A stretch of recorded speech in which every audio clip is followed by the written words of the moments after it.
Hello everyone. Today I want to talk about officially published Tolkien fan fiction. I'm talking, of course, about Dennis L. McKiernan's Mithgar fantasy novels from the mid-80s. The story of how this book came to be is more interesting in some ways than the book itself. In 1977, McKiernan, who was working as an engineer, had a motorcycle accident. Confined to a bed for a lengthy period of time, McKiernan wrote a fantasy novel. But not just any fantasy novel. McKiernan wrote a sequel to The Lord of the Rings, starring Legolas and Gimli. McKiernan submitted this to a publisher, Doubleday, along with a statement that he wanted to write more stories set in Middle-earth, a sort of Lord of the Rings expanded universe. Because fanfiction.net didn't exist yet, Doubleday saw dollar signs in this idea and actually contacted Tolkien's estate for the rights to do this. The Tolkien estate gave them a very firm no. While this was disappointing, it didn't get Doubleday to drop McKiernan. Instead, they told him to change the names of all the copyrighted content and write a new prequel story to fill in for Lord of the Rings. So in a way, McKiernan actually benefited from getting rejected by Tolkien's estate. McKiernan's Lord of the Rings sequel was published in 1986 under the name The Silver Call, and his prequel to the sequel was published in 1984 under the name The Iron Tower. So The Iron Tower is another Lord of the Rings ripoff novel, like The Sword of Shannara, which I've already reviewed, except The Iron Tower is a lot worse. Before getting into the story, I would be shortchanging the full Iron Tower experience if I didn't talk a little about the 6 pages of notes, forewords, and acknowledgments that are in the current edition being sold online.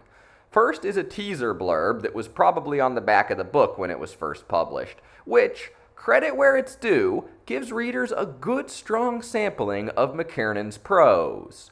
And as with any Dennis L. McKiernan story, prepare to laugh and weep and curse and shout for joy and suffer in silence and be captured by words and read till the early hours, even though school or work or other obligations must surely be waiting in the wings tomorrow. You have been warned.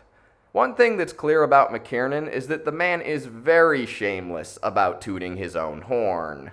Next are a page of acknowledgments and a page of dedications. Most of the people he mentions are friends and family, although he does dedicate the book to Ursula K. Le Guin. I think there's one other fantasy author who you owe a bit more credit to than Ursula K. Le Guin, Mr. McKiernan. Next is a page vaguely titled Notes, which is about all the made-up terminology McKiernan uses in his book. And for some combined words, such as Delphlord, soldier onward, dear reader, for the spelling is I want it to be. Next is a rather lengthy page about maps that's not really too interesting. Then comes Forward Again, which is notable because McKiernan finally sort of acknowledges Tolkien. It only took him 3 editions and 3.5 decades. Some might say I ripped off Tolkien, but I say not. Even so, much credit is due to him. He was and is an inspiration to many of us. I gotta hand it to McKiernan. He has a huge set of brass balls to flat out deny ripping off Tolkien. Even setting aside that his Mithgar stories started as literal Tolkien fanfiction, a fact that's publicly known, the huge pieces of world, plot, and character that were ripped wholesale from Lord of the Rings and put in the Iron Tower are obvious to practically everyone. Even the book's Wikipedia article, which I suspect has had some subtle edits made to it by Mr. McKiernan himself or one of his friends, says that when the book first came out, it was widely panned as a Lord of the Rings ripoff. Now that all that's out of the way, let's finally get into the actual story. The Lord of the Rings opens with a poem about magic rings. One ring to rule them all.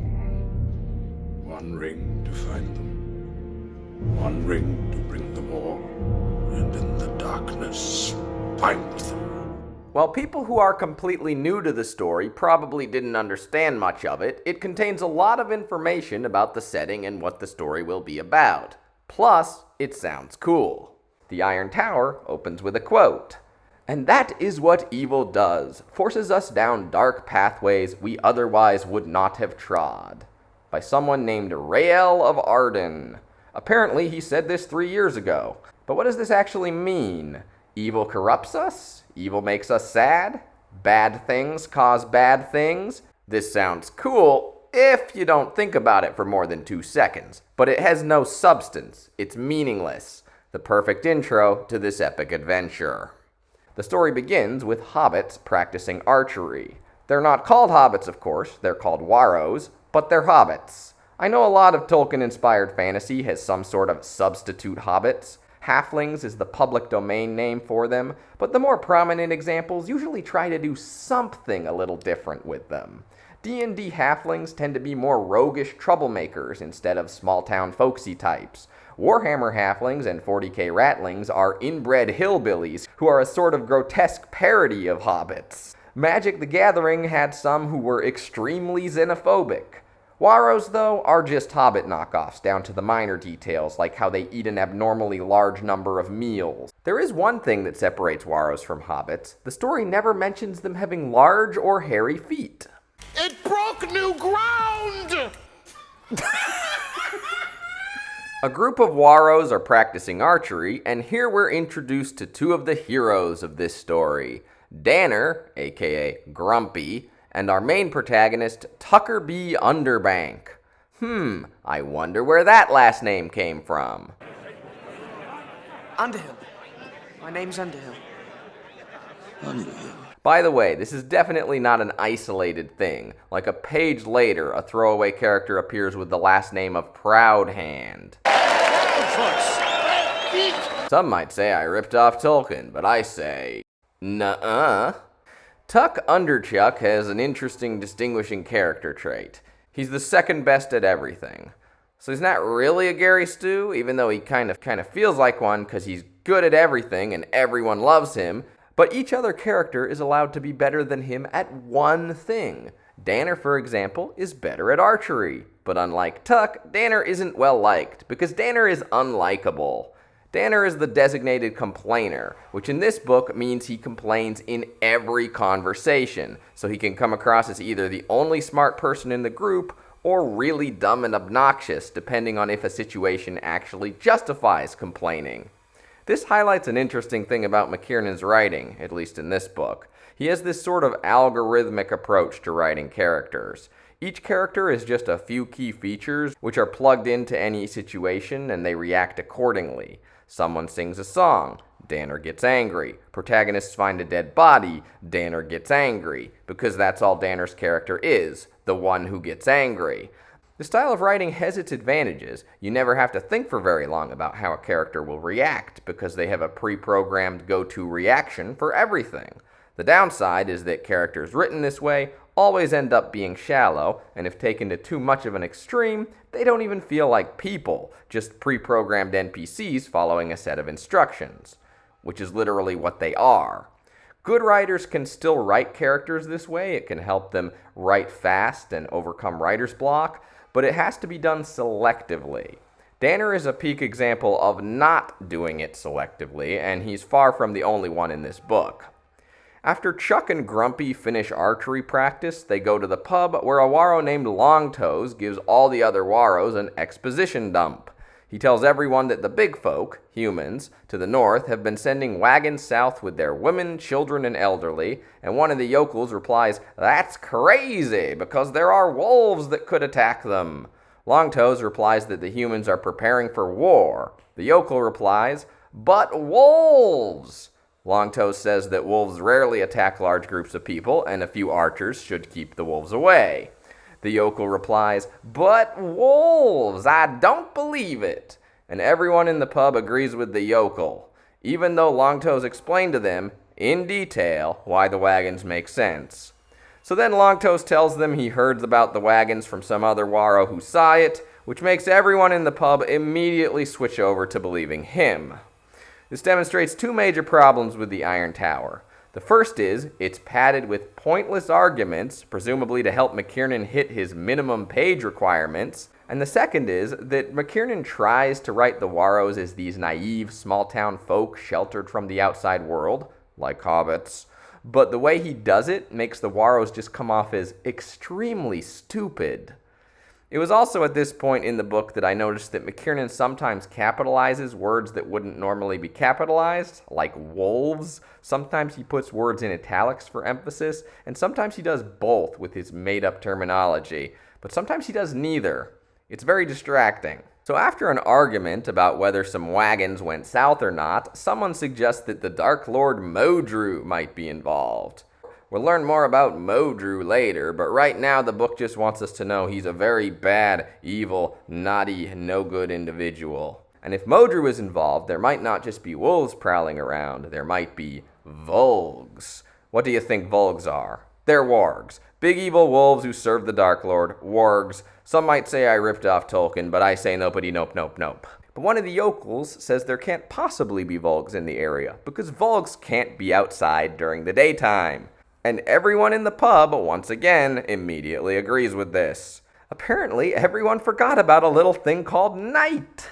And this isn't just the Warros being stupid again. This is actually a much bigger problem. Everyone in this book treats the Dark Lord and his minions not being able to be in sunlight as this insurmountable barrier to them doing pretty much anything. Like, just do your business at night and take shelter during the day, which, by the way, is what the Volgs are actually doing, as we learn shortly.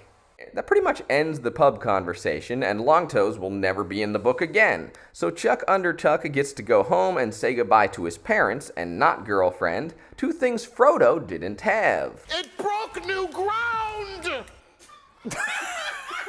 Chuck and Danner and a bunch of other Warros are going to become Thornwalkers, which are sort of Warro Rangers. They patrol a big wall of thorns on one side of the Dells, which is totally not the Shire.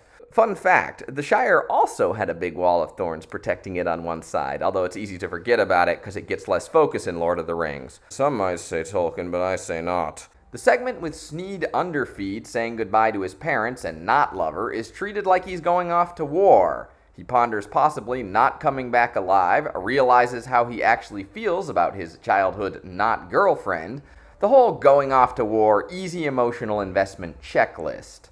But is being a Thornwalker really that dangerous? Most of the time, the Warros don't seem to take it that seriously, and it's hard to believe that a society that sends their young men on dangerous border patrol jobs is so naive that they can't imagine women, children, and old people risking some wolves to get away from a war. But McKiernan wanted his dramatic goodbye, so whatever, here it is. Sneed and his fellow young buckin' Warros, a term McKiernan must have thought was very adorable because he uses it a lot, are then sent on their way with a couple of speeches by their mentors that crib a bit from Bilbo's birthday scene. You'll notice that there's something very important to the Lord of the Rings plot that's been missing. The ring. Also Gandalf, who would have added some much-needed variety to the story, but most importantly, the ring. As much as I've bagged on it for not being original, the Iron Tower actually has a somewhat unique approach to filing the serial numbers off Tolkien's magnum opus. Most Lord of the Rings clones tweak important plot devices just enough to not be direct copies, while still keeping the overall plot structure intact. The Iron Tower straight up removes important plot devices and doesn't replace them with anything. How postmodern. For example, the Sword of Shannara replaces the One Ring with a magic sword. Instead of needing to be destroyed because the Dark Lord's life force is tied to it, it's the only weapon that can kill the Dark Lord. In both cases, the magic item provides a reason for the small-town protagonist to be involved in grand world events and gives a clear end goal that the protagonists spend most of the book working towards. Classic fantasy quest stuff. The Iron Tower has none of that. Instead, it has 80 pages of knockoff hobbits doing border patrol and fighting knockoff wargs, followed by a series of escalating contrivances that send our hero Sneed stumbling, unintentionally, all the way across not Middle-earth, right into the Dark Lord's tower, and killing him. Spoiler alert, but as I said in the Sword of Shannara review, we all know the Dark Lord isn't gonna win. It's okay that the Iron Tower's plot is thin, though, because instead we can focus on its amazing I can't finish that sentence. Our two main Warros are joined by 3 more to form a party of 5. New ground! One of them is a more experienced Thornwalker named Petrel, who gives sage wisdom and sings cringe songs. The other 2, Hob and Tarpy, exist. While they're traveling, Petrel sings a song called We Are Thornwalkers, Thornwalkers Are We. It takes up over a full page and includes the lines We are Thornwalkers, Thornwalkers Are We 11 times. It explains what Thornwalkers do, which was already explained earlier. Grumpy takes issue with the lyrics and starts arguing about them, which leads into a totally natural, not at all forced exposition dump about Modru. Imagine if Sauron was a moron. That's Modru. 4,000 years ago, there was a big war between Modru and his master Giffen, and a grand alliance of men, elves, dwarves, warros, and wizards. It's not a Tolkien ripoff, Dad! Modru and Giffen lost, shocker, and Giffen was banished to another plane of existence, which is totally not like what happened to Morgoth. Modru and all his followers then had a curse placed on them called High Adon's Ban, which makes sunlight kill them, so they can only go out at night. This raises a few questions. If the forces fighting Modru and Giffen had the power to place this ban on them, why didn't they do it during the war? Did they have to be physically restrained to place the ban? If the forces of good had them physically restrained, why just cast a curse on them that forces them to stay out of the sun instead of doing something far more effective like killing or banishing them? These questions aren't answered, but the ban actually worked really well because it put Modru more or less out of commission for 4,000 years. That's 4 times longer than it took Sauron to recover from getting his body completely destroyed. If it takes you 4,000 years to figure out how to deal with a weakness to sunlight, maybe you're not cut out for being a Dark Lord. During this segment, the book also introduces about a dozen made-up fantasy races and explains almost nothing about any of them. They're just funny-looking words on the page. This is the sort of writing that people who hate mythic fantasy use to parody mythic fantasy. After this conversation, the Warro band goes to a farmhouse where a family is supposed to put them up for the night, but they find the door open and a big bloody paw print on the ground. Volgs killed the family. This might actually have been an effective and creepy scene, but the tension is undermined by one page being full of comic book style sound effects in italics. Grumpy wants to go find the Volgs and avenge them, but Petrel says the Volgs are already gone. I have no idea how he knows this, since they haven't actually searched the area at this point and the blood seems to be fresh, but whatever. They sleep in the barn, ride out the next day to report what they've found, and get chased by Volgs when it gets dark. The Warros ride their ponies to Rook's Roost, a big pile of stones that's totally not Weathertop. They get attacked before they get there, and Hob gets bitten. Hob bleeds out and dies on top of Rook's Roost, in a scene that would have been more effective if Hob had gotten any real characterization. As it is, he's just a red shirt. His death has a strong impact on the group, if not the reader, and they have a mournful funeral. They then ride to the main Thornwalker camp where they report to an old Warro named Captain Darby, who seems to be in charge of all the Thornwalkers. Captain is a pretty low rank for someone who's basically leader of the Warro's entire military, but whatever. Captain Darby musters all the Thornwalkers in the area into larger squads and sends them out on patrol for Volgs, but they don't find any. When they get back, Darby tells them that some wagons passed through from Challorain Keep and said that not Gondor calls for aid. Sneed and company start thinking about whether they should stay and protect the Bosky Dells or go to Challorain Keep. There's more mucking about with thornwalking duties, but basically nothing happens, and eventually our heroes are guarding an ice gate in the Thornwall when a herald from Challorain Keep shows up, officially asking the Warros for aid as part of an agreement they made to each other in the Grand Alliance.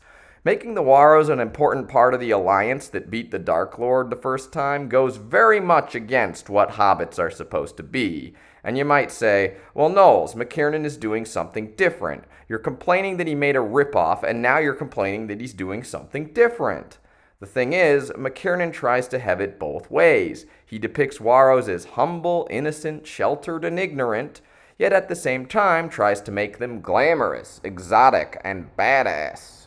A better writer might have been able to combine these opposing traits in a way that makes the Warros feel complex and real, but this is Dennis L. McKiernan, who can't keep the spelling of Buchan consistent in the 3rd edition of his book. As it is, the Warros just feel like a contradictory mess. After delivering his message, the herald immediately turns and leaves. You might expect him to be tired and hungry after a long journey, maybe want to stay and rest for a little bit, get some food and water, wait until daylight to safely begin his journey back. Hint, hint. This is literally the first non-Waro character in the book, so besides this making sense in universe, it would be an excellent opportunity to show some of the differences between humans and Waros in this setting. It's not like the plot has been moving along at a brisk pace. But nah, McKiernan can't shoo this guy out of the book fast enough. So as the herald is leaving, he gets jumped by a Volg. The Waros were too distracted watching the herald leaving to notice the Volg, but also by the time they notice the Volg, it's out of arrow range, even though it should be much closer. I really don't understand the mechanics of it, but whatever. Sneed and Tarpey run out to save the herald, Sneed shoots the Volg, and then the Volg drags them all into the icy river. Sneed gets rescued, the others don't. So another red shirt bites the dust, and Sneed is now properly motivated to take the fight to Modru. Joining him are Grumpy, Petrel, and a bunch of other Waros who are just introduced for the first time. Uh-oh. It takes the new troop a while to get to Chalarain Keep, but nothing important really happens during the trip. Once they arrive, they talk to a tower guard. They explain that the herald who called them was slain, and the guard tells them they need to speak to Hross Marshal Vidron, King's General Field Marshal, which is certainly a name title thing. Also, it's a small thing, but I noticed that the herald who died never gets a name or indication that he had any family members or anything. He's just the herald. The lack of a lot of little details like this add up to make the book's world feel artificial. Maybe you didn't notice, but your brain did. When the troop arrives to Hross Marshal Vidron's camp, Vidron at first dismisses them, assuming they're young boys and calling them infants. Petrel, who is the commanding officer, responds by ordering Grumpy and Tuck to knock their arrows and shoot at a wooden mace on a spinning jousting target that's being practiced on by a soldier, which they hit. Grumpy and Tuck immediately win over Vidron with their improbable aiming skills. They're just lucky his guards didn't immediately slice them to pieces for making such a threatening gesture in front of their general. But Vidron is so impressed by Petrel's impulsive, dangerous posturing that he gives him a silver horn that's a legendary artifact passed down from Vidron's ancestor. Pro, you just met. Maybe wait and get to know him a little before you hand out your family heirlooms. After this meeting, Prince Egon takes the Waros to meet King Arion, Elf Lord Gildor, and Princess Laurelin. All of these characters are pretty basic. Arion is the good warrior king, Gildor is the elf, and Laurelin is the good princess. There's a bit of drama going on with Laurelin. Her husband, Prince Galen, went out to fight Modru's forces and hasn't returned, and the king wants to send her away to safety, but she insists she's not leaving until the last second. The person who introduced me to this book, thank you for that by the way, hates Laurelin. He calls her the sugar fairy princess and thought she was just too perfect and sickeningly sweet. I thought she was fine though. She is kinda different from the Lord of the Rings mold that so many of the other characters are cast in, so in that way she's a little refreshing. The leaders also talk about how there's some kind of magical darkness called the Dimmendark that Modru has cast over a large area to bypass High Adon's ban. This was seen by the Waros coming into the keep. Danner has another major derp moment where he's somehow confused by this, and it has to be explained to him that an eternal night spell means no day. Bad guys having a weakness to sunlight has definitely been done before, including by that author who McKiernan definitely didn't rip off. And it could work well in a story if it was handled intelligently, but it's not. Modru's forces are massive. It's hard to believe that all these creatures weren't doing things during the 4,000 years the ban has been around, and other people weren't interacting with them and noticing how this stuff works. Yet nobody seems to understand how it works. Even the king and the elf lord sound shocked that the Dimmendark works the way it does, despite it being exactly what you'd expect in this situation. After the meeting, the Waros are assigned to guard duty on the walls, where Tuck Breaking Buck bonds with Princess Laurelin over both of them having loved ones they're separated from. Laurelin even shows Tuck that the locket Merrily gave him has a secret switch that opens it up to show a picture of her. Why didn't Merrily show him that herself? Kinda messed up, actually. Then Laurelin invites all the Waros to her birthday party. The princess's birthday party and the build-up to it take quite a few pages, and none of it is particularly important to the plot. But the Warros do sing a song at one point during the party, which is full of verses like, "Oh, fiddle-dee-hi, fiddle-dee-ho, fiddle-dee-hey-ha-hee, wiggle-dee-die, wiggle-dee-do, wiggle-dee-pig-die-dee. Oh, ho-ho-ho, ha-ha-ha, higgledy-hey-hi-he, har-har-har, ya-ya-ya, giggledy-snig-snag-snee." So that's a thing that's in this book. Lorland's party is tragically cut short by an injured soldier rushing in and telling everyone that Modru's army is coming. This leads to everyone going back up to the walls, followed by a lot more talking. Our Warro heroes give us complete Pokedex entries for all the nasty creatures in Modru's army that have been mentioned multiple times earlier but haven't been described until now. When I call them Pokedex entries, I really do mean the descriptions are like something out of a video game bestiary. Their general appearances and any special abilities are described, along with the kinds of weapons they're usually armed with. Of course, they all have parallels to the baddies from Lord of the Rings. Rooks and Hlocks are basically goblins and orcs, respectively. Ogres are like trolls, but they're also like really big orcs. And ghouls are weaker, less interesting versions of Nazgul. Riveting stuff. The Warros then talk to Gildor, who realizes that the Horde is approaching because his sword's ruby starts glowing. Some might say token, but I say not. The Warros look out and are the only ones who can see the Horde because of their Jew-like eyes, which the book mentions frequently. The Warros have better vision and are better archers than the elves. In fact, the elves don't feel particularly special in the Iron Tower. They have some magic, but that's basically it. Gildor also tells the Warros about the giants in this universe, and even though it's completely unrelated to what's happening, it's the first bit of world building in the book that's somewhat original and actually interesting.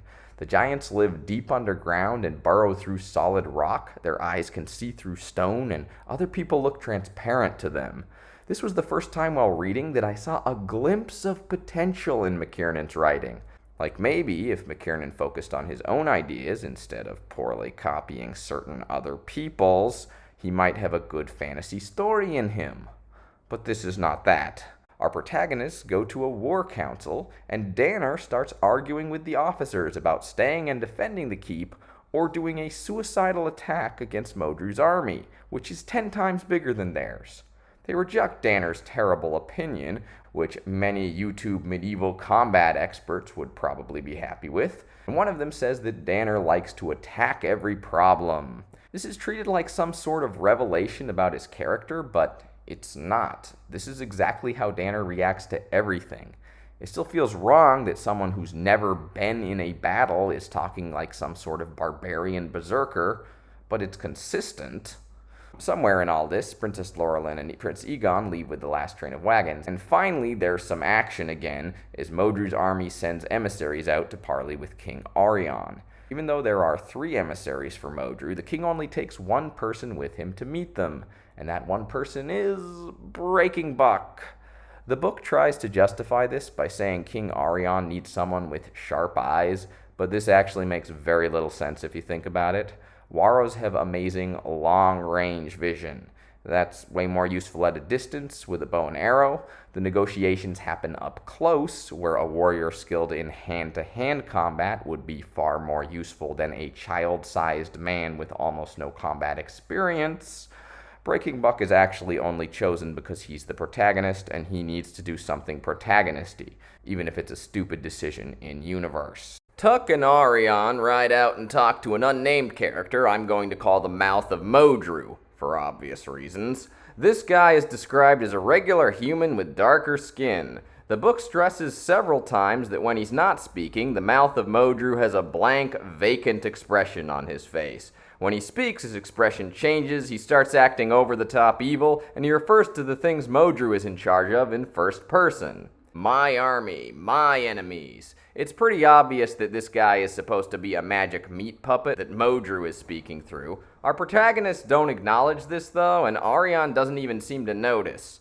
The Mouth of Modru tells them to surrender and become slaves. He also says that they're in a trap. It's not clear if he means this meeting is a trap or Chalarain Keep itself is a trap. Either way, neither of them are very good traps, as we'll see. Arion rejects Modru's offer for them all to become slaves. Imagine how big of a twist it would be if he accepted. And the mouth of Modru responds by having the one Rook and one Ghoul who are with him attack.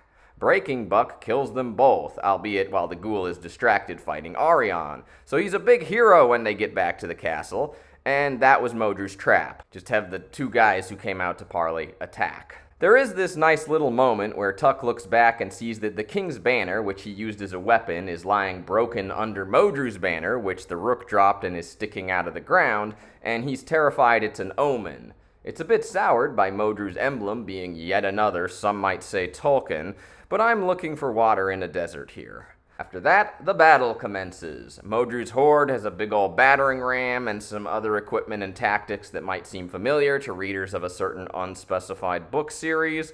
The keep has 4 walls, and one by one the attackers smash through them, but take heavy casualties along the way.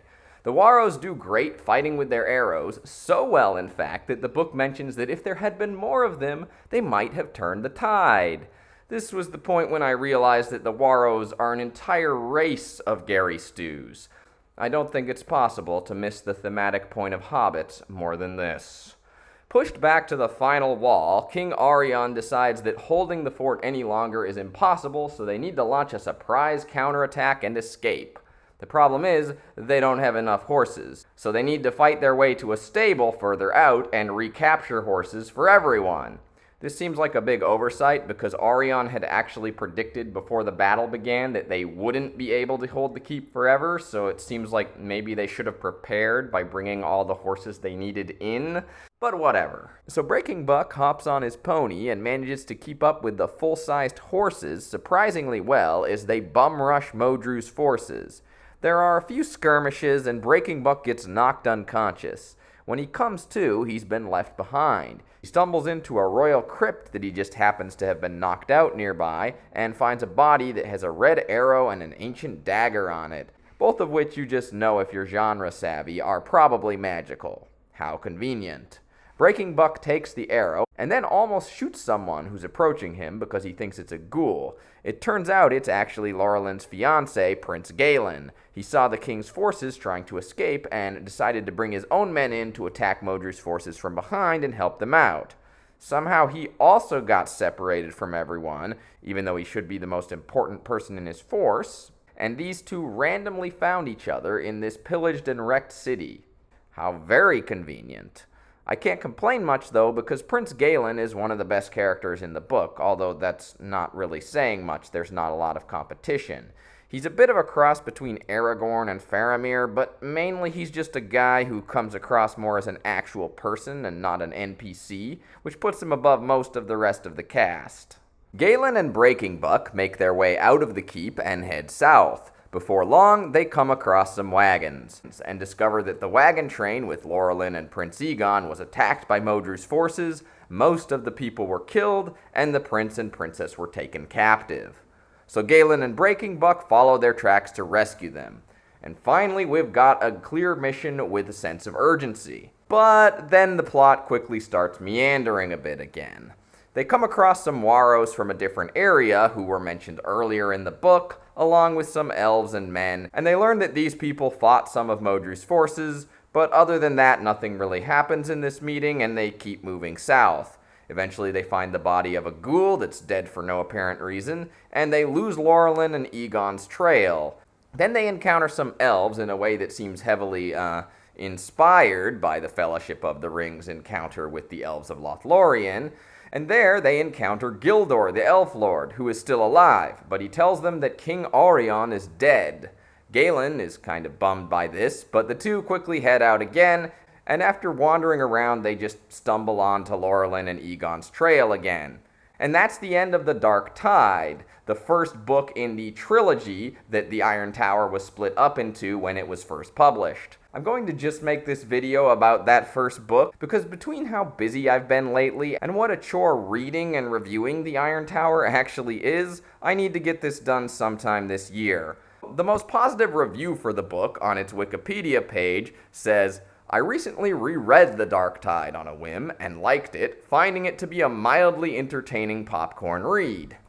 Sorry, but I firmly disagree. I found The Dark Tide to be a painful slog, both the first time through and revisiting the various parts of it to record this video.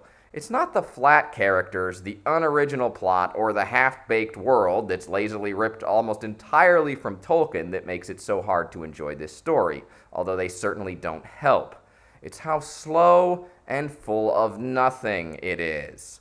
By modern standards, The Lord of the Rings is a very slow-paced fantasy novel. There's a lot of walking and tons of talking, with occasional bits of action sprinkled between. But the conversations, the songs, the location descriptions are all jam-packed with substance, for lack of a better word. The Dark Tide is packed with a lot of nothing. As an example, let's look at a portion from each book that doesn't connect to the main plot and could be cut. The Fellowship of the Ring has the Tom Bombadil side plot. This plot begins when the hobbits get lost in the Old Forest near the Shire, and Merry and Pippin rest against an old tree. Then the tree pulls them into its trunk. The tree is actually alive and is hostile. Frodo and Sam try to get the tree to release Merry and Pippin by burning it, but the tree threatens to crush them to death if they don't put out the fire. So they're stuck until a mysterious man with a brown beard, blue hair, yellow boots, and a feather in his hat comes up to them and sings to Old Man Willow, the tree, which gets it to let Merry and Pippin go. The hobbits then go with Tom back to his house where they meet his wife Goldberry, and Tom even takes a look at the One Ring, which has no effect on him. The Tom Bombadil subplot doesn't tie into the main plot in any meaningful way. The only time he comes up again in the story is when Gandalf explains to Frodo why they can't just give him the ring, an explanation that would be unnecessary if he had been left out of the book entirely. In Peter Jackson's movie adaptations, he was left out. But the Bombadil subplot works as its own little mini-story with a problem, some tension, and a resolution. It also shares something about the setting of Middle-earth with the reader. It gives a sense that this is a world with mysterious and ancient magic lurking all over on the outskirts of society, even near the Shire. Some of it is dangerous, but some of it is helpful. Lastly, we get introduced to a few very colorful and memorable new characters that show Tolkien's creativity. Say what you will about Tom Bombadil, people definitely remember him, and he inspires memes and fan theories to this day. In The Dark Tide, there isn't really a moment when the protagonists are traveling that they discover anything particularly strange or magical. They just go on patrol, find nothing, and come back. Or meet some elves, or warros, or men, or all of the above, and talk for a bit before continuing on. There's the party they go to at Chalaran Keep, which introduces no new characters, gives no new insight into the characters that have already been introduced, has a song full of literal gibberish, and the most plot-important thing that happens during it is the whole thing getting interrupted to continue the plot. See what I mean by nothing? It's tedious, it's mundane. The Iron Tower commits the cardinal sin of any piece of entertainment. A lot of it is just boring. Parts of it do go into so bad it's good territory, and it is pretty useful as a guide on what not to do when writing epic fantasy, but I can't recommend it to anyone but aspiring writers wanting a guide on what not to do, because so much of it is so dull. If The Dark Tide were about half the length, it might be tolerable. To give McKiernan some credit, his writing does improve significantly as the book goes on. The first 80 pages were the worst part by a good margin, but by the end, it's still not particularly good. That this was published by a major publisher back in the 80s, even with the inconsistent style and spelling and all the other problems, is proof that even back then, a book being traditionally published wasn't always a guarantee of quality. Will I make a video on the rest of the trilogy? Maybe. I'm debating whether to do that or skip to The Silver Call, which if you remember is the book that was originally written as a sequel to Lord of the Rings. So that one actually has an original plot. Heck, maybe if someone who's watching this is actually a fan of McKiernan's work, you could recommend one of his books to me that you think I might actually like. It'll probably depend on the reactions I get to this video, what I decide to go with. Either way, I'm not going to be doing that for a little while because I need a break from McKiernan's prose. I can't believe I'm only a third of the way through. This certainly did make me appreciate the Sword of Shannara a lot more.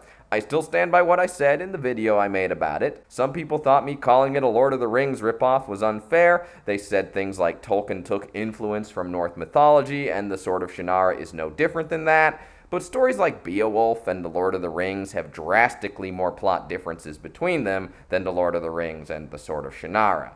That said, The Sword of Shannara is way more competently written and enjoyable than The Iron Tower. I'm going to leave it at that for now. If you enjoyed the video, please leave a like and subscribe and click the notification bell to see more. Also, shout out to classes 6A, 6B, and 6C if any of you made it to this point in the video. My students who are graduating wanted me to give them a shout out, so there you go. I'm not sure if any of you were really interested in this one. Maybe I'll give you a shout out in something shorter later that you might find more interesting, but there you go anyway. Have a great day, and goodbye for now.